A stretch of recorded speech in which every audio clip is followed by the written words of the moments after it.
بسم الله الرحمن الرحيم. الحمد لله رب العالمين، والصلاة والسلام على سيدنا محمد سيد الأولين والآخرين، وعلى آله وأصحابه وأتباعه وأولياء أمته أجمعين إلى يوم الدين. عزیزان و خۆشەویستان، لە شەوێکی تری جومعەی مبارەکە لە خزمەتی ئێوەی بەڕێز و خۆشەویستە، لە خزمەتی کتێبە جوان و فاغەکەی جەنابی ماوەسە مەلا کەریم مدەڕیسە، هەزاران هەزار ڕەحمەت لە ڕۆحی پاکی الوردة العنبرية في سيرة خضر خير البرية كان باس جيان وبسرهاتي حضرة الرسول الأكرم باس أكابومان لهجرتي في غمري خواوتمان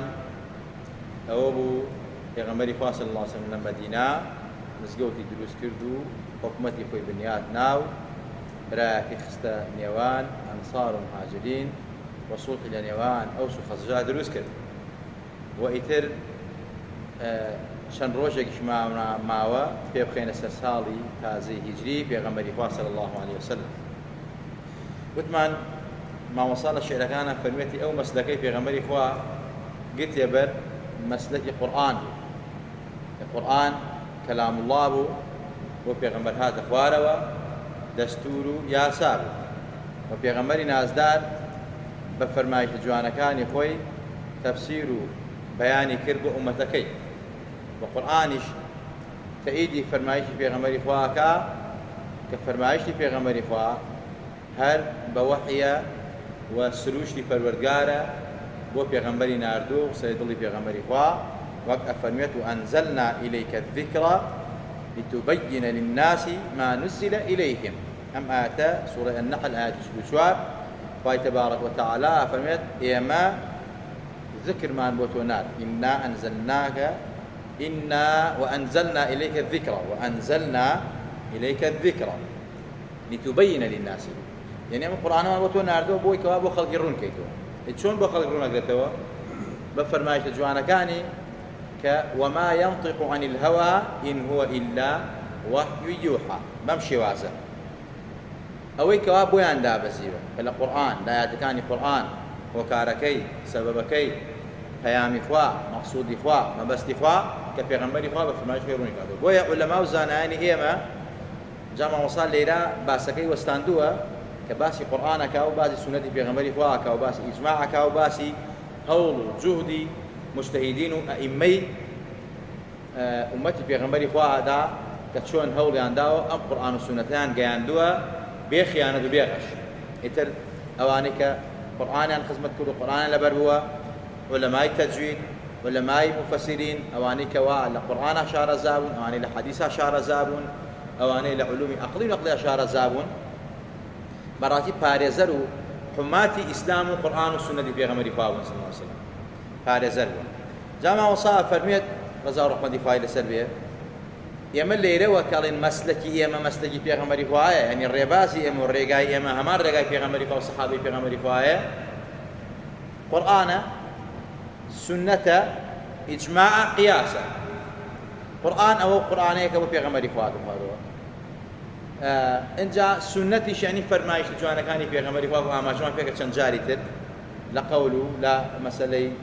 كاركاني لتقريرات بيغمري فواتم صلى الله عليه وسلم إجماع إزانايانا يعني أو علمانك ويقدر من لسر مسأليك أما براستي هل شريعته مطابق شريعته القرآن والسنة بيغمري فواتم قياسش مسألة اشتيك وأجر نبو بيت نسدني في غمري فا صلى الله عليه وسلم مسألة نبيس تلياك لسدني في غمري فا نبوة بلا متيانة تلياك حرامة بوشي حرامة شنك إما لقياسا مسألة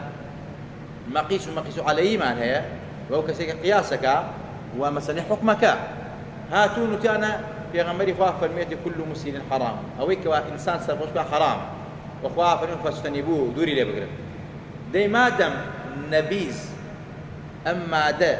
وكو عارف نية براسي اشتكي وشكا ما دام نزل في غمري فانا وبلام إنسان سرق وشكا وقت شون عارف حرامه وسر لبر ويكسر إنسان سرق وشكا نبيزش حرامه شون إنسان سرق وشكا مثلا ويجي لنا قياس نمونا زورة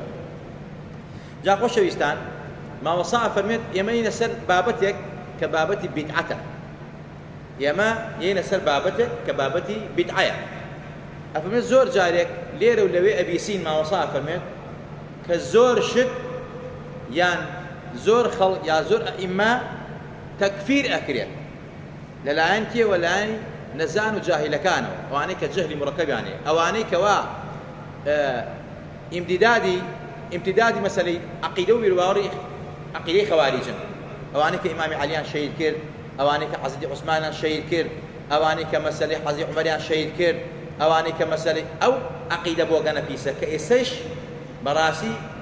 ئیمتیدادی هەیە و بەردەوامە کە ئەوانن کە عولەما و زانایانی ئومەتی پێغەمبەری خوا کافرەکەن کە ئێمە لەم سەردەما پێیان ئەڵێن وەهابی ناوی خۆیانیان گۆڕیوە کە بەڕاستی هەمان عەقیدە و بیر و باوەڕی خەواریجیان هەیە بەڵام ناوەکەی خۆیانیان گۆڕیوە وەکو چۆن کوردەواری خۆیان عەینی تاس و عەینی حەمام عەینی مەسئەلەیە جا ماوە سا ئەفەرمێت ڕەزا و ڕەحمەتی خوای لەسەر بێ ئەفەرمێت ئەمەی کەوا ئەمانە باسەکەن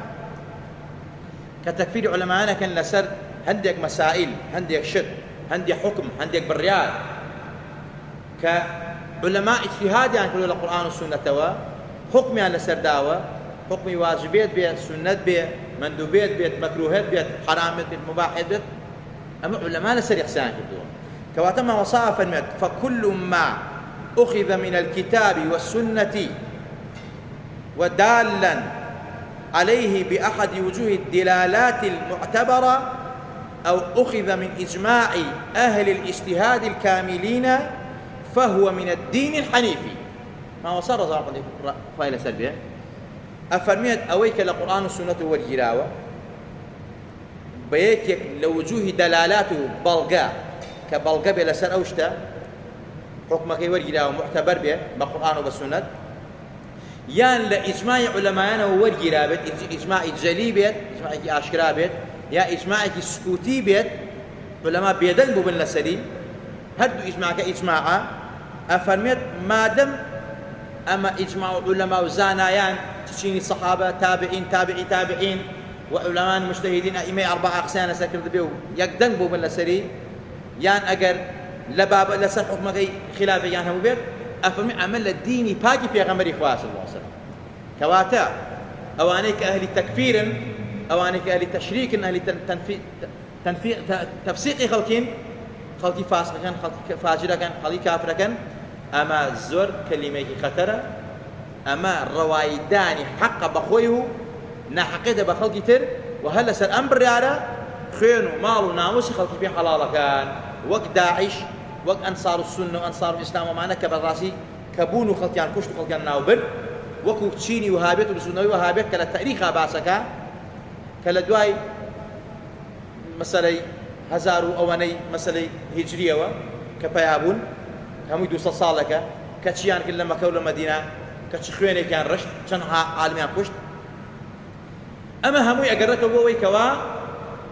براستي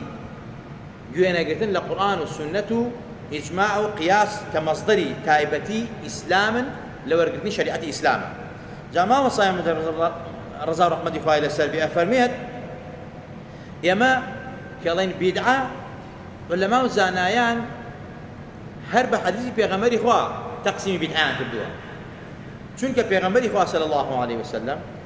خوي لباسي داهناني باشو داهناني خرافة أفرميت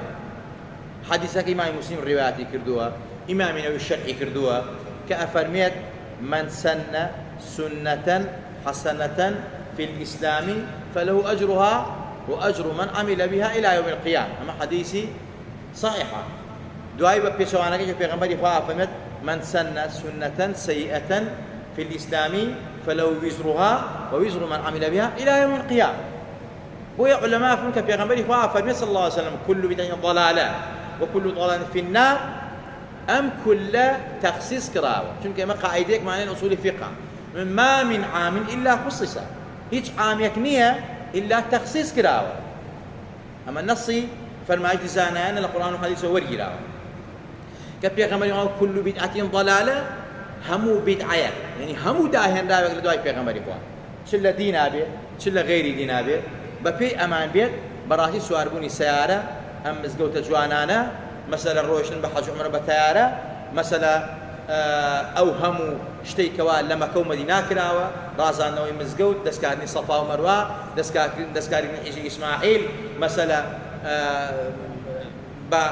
قیتار ڕزمی شەیطانکردن بە قیتار ڕۆشتن بۆ مینا بە سارە ڕۆشتن بۆ مینا مەسەلە ئەمانە هەر هەمووی لە سەمی پێغەمبەری خوا نەبووە، هەمووی دروست بووە، هەمووی بیدعەتە. بەڵام وەلەما فەرمویانە ئەم بیدعانە بەڕاستی ئەم بیدعانە باش و خراپی تایە بە پێی حەدیسەکەی پێغەمبەری خوا. ئەو كل بدعة ضلالة بە پێی حەدیسەکەی پێغەمبەری خوا کە پێغەمبەری خوا من سەنە سونەتەن هەر کەسێک داهێنانێک دابێنە باش بێ و چاک بێ و لە ئیسلاما بێت ئەو کابرا خێریەکە، ئەو کەسێکە هەر خێریەکە و ئەو کەسێک کە یەکەم جار داهێناوە لە خێری ئەوانە جا پێشدان کە بەگوێیەکەن و خێرەکە بەردەوامە بە پێچەوانەوە کە شەڕێ داهێنێ وەکو قومارخانە، وەکو مەسەلەی ئەدەواتی قومارخانە، وەکو ئەدەواتی مۆسیقا، وەکو ئەو شتانەی کەوا حرامە لە ئیسلامە ئەو تەرویجی پێدا و بە ئەنواع دروستیەکە ئەمە داهێنانی سەقەتە، داهێنانی خراپە و ئەو کەسێک کە داهێنا و ئەو کەسێک کە بەگوێی داهێنەرەکەیەکە ئەو کەسێک کە داهێناریەکەمە لە شەڕی ئەوانجا بەشدارەکەوە بەگوێیەکەن و شەڕەکەی بەردەوامە. جا خۆشەویستان ئێمە زۆر جارێک وتومانە ئێمە پێویستە دین لە کەسێک وەربگیرێت ئەو کەسە پێغەمبەر شایەتی باشەی وەدابێت. زۆر جارە من قسەمان باس کردووە ئیمامی شافعی و ئیمام ئەبوو حەنیفە و ئیمامی مالیک ئیمامی مەسەل ئەحمەد ئەمانە بەڕاستی لەو عەسر زروفا بوون کە پێغەمبەر شایەتی باشەی وەدابێت. ئەمانە ئەئیمەی مجتەهیدینن، ئەمانە فەرمویانە بەڕاستی بیدعە تەقسیم ئەکرێت بۆ 5 بەش. بەڵام ئەم حەقەتە لە خەڵک ئەشارنەوە ئەوانەی کە باسی بیدعەکەن لە چەند مینبەرێک هاوارەکە هەڵ کافرەکە ئەوەی فڵانە بیدعەکە کافرە مشریکە زۆر خەتەرە. من کەفەرە مسلم فقط کەفەرە. هەر کەسێک مسلمانە کافرە خۆی پێ کافرە بێت. ئەوەی بڵێ لا إله إلا الله محمد رسول الله مسلمانە و ئەهلی دینە. یعنی زۆر خەتەرە خۆشەویستان. بۆیە زاتێکی گو شافعی کە یەکێکە لە ئەوتادی دین مەسەلە پیاوێکی ئیمام ئەبوو حەنیفە، ئیمامی مالیک کە ئیمامی ئەهلی سونەیە بە ئیمامی ئەهلی سونە مەشهورە، ئیمام ئەحمەد کە بەڕاستی ئەوانەی کە خۆیان ناونەوە سەلەفی زۆر بەگوێیەکەن. ئەم زاتانە تەقسیم بیدعەیان کردووە خۆشەویستان. یعنی پیاوێک مامۆستا مەلا کەریم مدەڕیس کە مجتەهیدێکی فی العەسری خۆی بووە بەڵام خۆی دەرنەخستووە، شافعی زەمان بووە بەڵام بەڕاستی خۆی تەواضوعی بووە، ئەینا ئەهلی فتوا بووە ئەیتوانی ئیجتیهاد بکە، بەڵام ئەم زاتە خۆی دەرنەخستووە بە شێوازی خەڵک هەستی پێ بکات. بەڵام لە کتێبەکانیان دەرەکەوێت کە ئەی خوێندەوە ژیانی بەسەرهاتی خوێندنەوەی بۆ کتێبەکان ئەزانیم زاتە چ بەحرالعلومێک بووە هاوێن و هاوشانی نەبووە. بۆ نمونە ئیمامی شافعی ڕەزا ڕەحمەتی خوای لەسەر بێ خۆشەویستان لە کتێبی مناقب ئیمامی شافعی جەڵدی 1 لاپەڕە 469 دا حافظ ابن حەجەر لە فتح الباریە ئەمەی نەقڵ کردووە بەرگی 13 لاپەڕە 267. بۆ نمونە ئیمامی شافعی ڕەزا ڕەحمەتی خوای لەسەر بێ ئەفەرمێت المحدثات من الأمور ضربان أحدهما ما أحدث يخالف كتابا أو سنة أو أثرا أو إجماعا فهذه البدعة الضلالة، والثاني ما أحدث من الخير لا خلاف فيه لواحد من هذا فهذه محدثة غير مذمومة. رواه البيهقي في مناقب الشافعي. وقام عشان فكرة إمام الشافعي فرمت ئەوەی کەوا داهێنراوەکان لە دوای پێغەمبەری خوا صلی الله ئەکرێەوە دوو بەشە، بەشێکیان مخالفەی قورئانە و سونەتە و ئەسەری سەڵیم ئیجماعی عولەمایانە ئەمە بیدعەیەکی قەبیحە و خراپە، وەک ئەوانەی کە ئەمڕۆ ئیدعای قورئان و سونەکەن یەکێک لەو بیدعانەی کە دایان نۆزاندووە عەقیدە و بیر و باوەڕەکەیانە کەوا تەکفیری خەڵکیەکەن لە عەقیدە و بیر و باوەڕ و لە تەفسیری قورئان و ئایەتەکانە وەک خەواریج ين دستو قاس بخوا دياري كان ألان خواوك إنسان دسيه خواوك إنسان سري هي قاشي هي نعوذ بالله هربم خسانان كافر بن نو تجسيم كانوا تشبيه كان أما يك لو بدعة قبيحاني كمخالفة قرآن سنة إجماع وقياس أمتي بيغمري صلى الله عليه وسلم يك علماء أهل السنة نية لا سلفي صالح كدسو قاسي وخوا دياري كردبن كواتا أو بدعة سيئة كخوان أيكن خوان مبتدعا نك علماء أهل السنة نك بيا إمام النووي إمام مسلم إمام بخاري إمام الشافعي إمام أحمد إمام مالك الذكري عبد السلام مثلا حافظ ابن حجر أبو نعيم أما أنا هرهميان علماء أهل السنة بون أما أنا أفرمون إمام الشافعي كناصر السنة بوا أفرمون بين أدو بشر يعني أوي بشية كمان مخالفة القرآن والسنة وأثر صحيح إجماعا أما بدعي قبيحة يان أوي مخالفة قرآن وسنة وإجماع وقياسني لجير آيات حديثة أسري صحو يقدن جزانا نتجي بيتوا أما براستي بدعيك حسنية وهروها حجزك في غمري فواش أكات بلغا لسر أوي كوا كل بدعة أو كل قشجيرنية يعني هم بدعيك حرام وقبيحة كمخالفة قرآن والسنة وأسر وإجماع أين بدعيك كما مطابق القرآن والسنة وإجماع وقياس به أو السنة بدعيك سنتك حسنية بدعيك حسنية وبلغي تريش لك أفرمت حزة عمر كتراويحينا ومزقود وكرديبة جماعات فالمي هذه نعمة البدعة أما باشنين بدعيك كواتا بدعي حسنة هي أواني بناو دين وقصيكا خيانة لديني بيغمبر مكان خيانة لقصي أصحابي بيغمبر إخوان مكان قناه تانقا شون جوابي خواه بيغمبر إخوان أدنوا أو حزة عمريك بيغمبر إخوان فرميت إن الله جعل الملائكة على لسان عمر تتكلم الملائكة على لسان عمر لو كان نبيا بعد لكان عمر أهل فراسة بوا حزة عمر ملائكة لسزباني قصي كردوا حزة عمر بيغمبر ما قال بيغمبر بهذا الدعاء من أوابو دي أم حزة عمر تراويحنا ومزقود دو إمام بودانا إمام بوجنا إمام بياوان مسألة دعاء حزة علي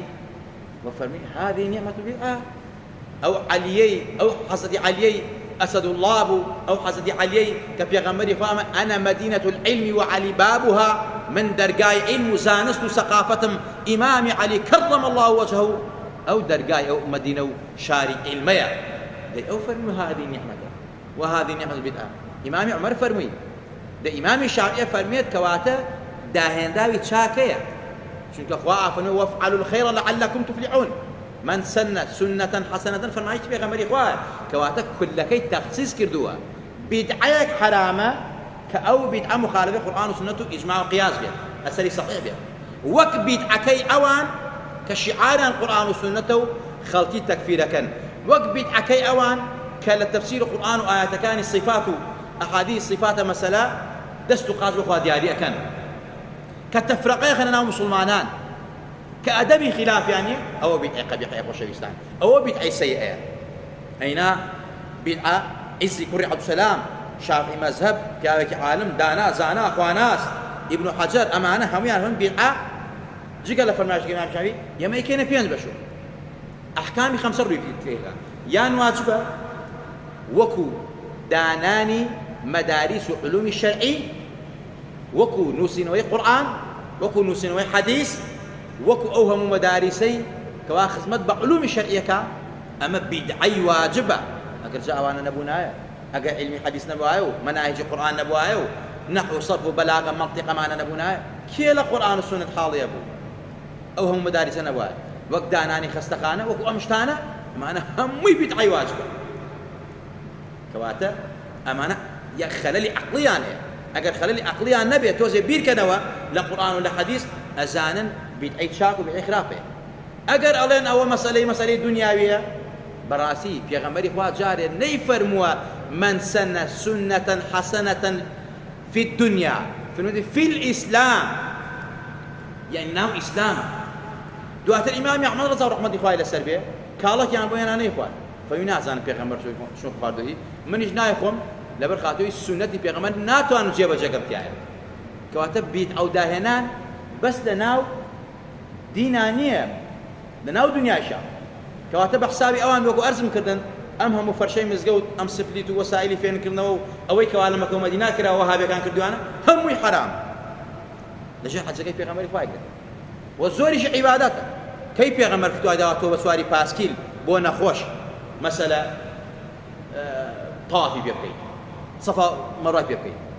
دي أما قياساته أما بدعية بلان بدعيكي واجبة بدعيكي تشاكا جا خوش ويستان يكي لو بدعي واجبانا وكما وصم الله كريم نقلي كردوها أفرمي وكو داناني دار القضاء وكو داناني مدارس علوم الشرعي وكو دار الإفتاء وكو أنا وكو أو الصناعة مهماني كوا دان راون كتوه سلاحي وقت بدروس كيبور برامبري دجمن أمانة همي بدعي واجبا وهروها هندي جار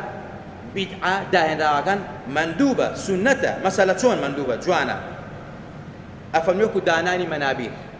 منبەری مزگەوتەکان وەکو مەنارە وەکو گومەزی وەکو مەسەلە ئەم شتانێتی کە لە مزگەوتا کراوە لە مەکە و مەدینە و لە شوێنەکان کراوە و هەروەها فەرمی هەندێک بیدعەی حرامە وەکو دروستکردنی قومارخانە وەکو تەرویجدا و فەسادخانە وەکو ئەو بیدعانەی کەوا لە ناو ئیسلامە دائەهێنرێت بە ناوی جۆرا و جۆرەوە بۆ تەفرەقەی مسلمانان وەک ئەو مەدرسە و ئەو شوێنانەی کەوا عەقیدە و بیر و باوەڕی خەوارج و مستەشرقەکانی تایە ئەمانە بەڕاستی وەکو قومارخانەکان وان وها ئەسبابی فسوق ئەمانە بیدعەی حرامن داهێنراوی خراپن وەکو مەسەلە ئێمڕۆ ئەتوانین بڵێن موبایل و ئەنتەرنێت و ئەمانە شتی خراپی زۆر تایە داهێن ئیجابیش هەیە بەڵام زۆرێکی ڕاتە بیدعەی حرامەوە بۆ نمونە یەکێت لەو بیدعانەی کە مەسەلەی مەکروهە وەکو زیادەڕەوی لە پۆشین و جلوبەرگ و خۆراک و خواردنا کابرا سفرەیەک داخە دەنەو تەعامی لەسەرە سێنە و چوانە گۆشتی لەسەرە لە جیاتی دەست لێجل 5 دەستجلی هەیە ئەمە داهێنراوێکی مەکروهە داهێنراوێکی مەکروه ئەو پێغەمبەرە بەو عەزەمەتە لەسەر عەسیرە خەوت دەستێ 2 دەستجلی بوو لەو سەردەمان نەبوو ئێستا زۆرە هەیە ئیسرافە كلوا واشربوا ولا تسرفوا وافرمي كلوا واشربوا ولا تسرفوا إن الله لا يحب المسرفين من نص القرآن يا